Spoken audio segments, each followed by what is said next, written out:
बिस्मिल्लाहिर्रहमानिर्रहीम अल्लाहुम्मा सल्लि अला मुहम्मदिन व बारिक वसल्लिम। तो दोस्तों, मैं हकीम ग़ुलाम हुसैन आपसे मुखातिब हूँ और उम्मीद करता हूँ कि आप तमाम दोस्त अहबाब अल्लाह पाक के फजल व करम से ठीक ठाक होंगे। और अल्लाह पाक से दुआ है अल्लाह पाक तमाम मुसलमानों को अपने हिफ्ज़ व अमान में रखे। तो दोस्तों, आज जिस वीडियो के साथ मैं हाजिर हूँ वो बाल के कुछ ऐसे मसाइल हैं जो हर बंदों को बहुत ज़्यादा तंग करते हैं। तो दोस्तों, आपसे गुजारिश है कि मेरी तमाम वीडियो को एंड तक देखा करें ताकि आपको बात की समझ आ सके और उसके ऊपर अमल करें, ताकि जो मैं आपको बहुत ही प्यारे नुस्खा बताता हूँ ये कोई आम नुस्खा नहीं होता और बहुत ही मुसख्खर नुस्खा है, तस्खीर शुदा नुस्खा होता है। तो इसके ऊपर अमल करें, इंशाअल्लाह आपको बहुत ही ज़्यादा फ़ायदा होगा। तो दोस्तों, सबसे पहले हम बात करेंगे बाल के गिरने की वजूहात। तो बाल के गिरने की कई वजूहात होती हैं, लेकिन बाल के मुख्तलिफ वजूहात की वजह कर बाल गिरते हैं। सबसे पहले आपने देखा होगा कि कुछ लोग बालों को पर कंघी करते हैं, तो कंघी के ऊपर बाल का आ जाना ये भी एक बाल गिरने की अलामत है। और कुछ लोग नहाते हैं तब भी बाल गिरते हैं, तो ये भी बाल गिरने की अलामत है। और कुछ लोगों के बाल इतने कमज़ोर होते हैं कि अगर हाथ ही बाल पर फेर दें तो तब भी उनके हाथों पे बाल नज़र आना शुरू होते हैं। तो दोस्तों, इसकी वजह ये होती है कि जिस्म में जो हार्मोन्स बनते हैं उस वो हार्मोन्स बनना कम हो जाते हैं, जिसकी वजह से ये बाल गिरना शुरू हो जाते हैं। तो दोस्तों, बाल को के जो हार्मोन्स को बनने की जो डिस्टर्बेंस होती है उसकी कुछ वजूहात है। सबसे पहले जो उसकी वजूहात में आता है वो है कोल्ड ड्रिंक। कोल्ड ड्रिंक, ठंडा पानी, ठंडे मशरूबात से आप परहेज़ कर लें। और मैं एहतियाती तदबीर बयान करता हूँ और उसके बाद मैं इलाज भी बयान करता हूँ। तो दोस्तों, सबसे पहले मैं आपको ये बता देता हूँ कि अगर आपके जिस्म में कोई बीमारी है और उसके जड़ तक आप नहीं पहुँचते और आप दवा इस्तेमाल करते हैं, तो उस दवा का कोई फ़ायदा नहीं है। इसकी वजह यह है कि मिसाल के तौर पे अगर आपके घर का कोई पंखा ख़राब है और उसे आप ठीक करने के बजाय पंखा ही उतार देते हैं कि यार पंखा ख़राब हो गया, तो ये कोई अक्लमंद बंदा तो नहीं कर सकता। वो सबसे पहले ये देखेगा कि आया इसके पंखे पे जो कैपेसिटर लगा है वो ठीक है, या उसकी वायरिंग ठीक है, या इसके ऊपर जो डिमर है वो ठीक काम कर रहा है, बटन ठीक है, या कोई वायरिंग में मसला है। जब आप इसके जड़ तक पहुंचेंगे तब आप पंखे को बआसानी ठीक कर सकते हैं। इसी तरह जब आप अपने जिस्म के अंदर बीमारियों तक पहुंच जाएंगे तो आप अपनी बीमारियों का भी इलाज कर सकते हैं। तो दोस्तों, हम बात करते हैं हार्मोन्स।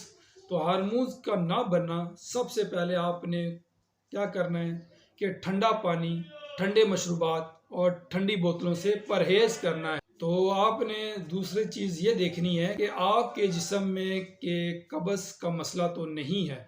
अगर कब्ज़ है, क्योंकि कब्ज़ ऐसी बीमारी है जो अपने अंदर हज़ारों बीमारियों को जन्म दे सकती है और देती है।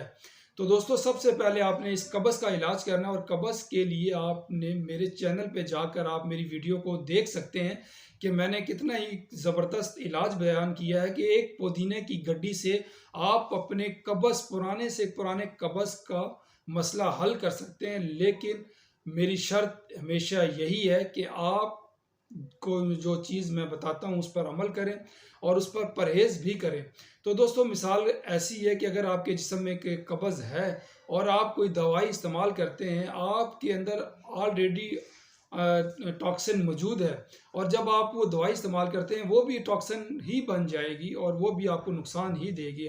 आपने सुना होगा कि अक्सर लोग कहते हैं कि मैं दवाई इस्तेमाल करने से मेरी बीमारी मज़ीद बढ़ रही है। उसकी वजह यही होती है कि वो कब्ज़ की वजह कर वो टॉक्सिन दवाई को मनफी असरात में कन्वर्ट कर देता है। तो दोस्तों, आपने सबसे पहले इसका इलाज करना है। तो आप चलते हैं अब अपने बालचर के इलाज की तरफ और बाल गिरने की तरफ। तो दोस्तों, बाल गिरने की तमाम वजूहत जो मैंने आपको बयान किए हैं कि अगर आपकी कंघी में बाल गिर रहे हैं, नहाने में बाल गिर रहे हैं या हाथ लगाने से भी बाल गिर रहे हैं, इन तीनों का इलाज एक ही है सिवाय बालचर के।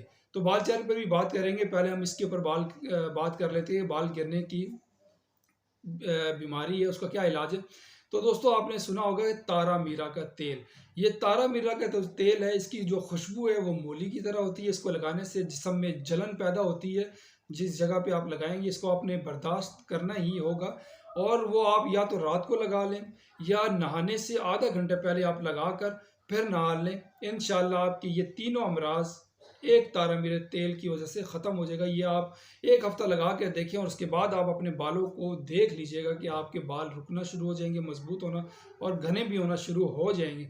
अब चलते हैं बालचर की तरफ। तो बालचर की तरफ जाएंगे तो आपने खाने का सोडा जिसे कहते हैं वो आपने एक चुटकी ले लेनी है और उसमें थोड़ा सा पानी मिला के उसको आपने हाथ से लगा के जिस जगह पे बालचर है उसको आपने हल्के हाथों के पोर से आपने मसाज करना है, ना कि रगड़ना है। अगर आप रगड़ेंगे तो वो आपको अच्छा करने की बजाय आपके इर्द गिर्द के बाल को भी गिरा देगा। इसलिए आपने अपने हल्के हाथों के पोर से आपने मसाज करने के बाद फिर तारे मीरे का तेल लगा लें उस जगह पे। इंशाल्लाह आपको बालचर से भी आसानी से छुटकारा हो जाएगा, क्योंकि बालचर एक ऐसा मर्ज़ है जो मुख्तलिफ जगहों पे गोल दायरे की जगह से ख़त्म होना शुरू हो जाता है बाल, और ऐसा लगता है किसी बकरी ने आपके बालों को मुख्तलिफ जगहों से खा लिया हो। वीडियो को बगौर सुना होगा और इसी तरीके से आप अमल भी करें। इंशाअल्लाह मेरी कोशिश होती है कि आपको घरेलू चीज़ों के ज़रिए इलाज बताऊं जो आसानी से आपको पंसार की दुकान से भी मिल जाए और आपके घरों में भी बआसानी मौजूद हो।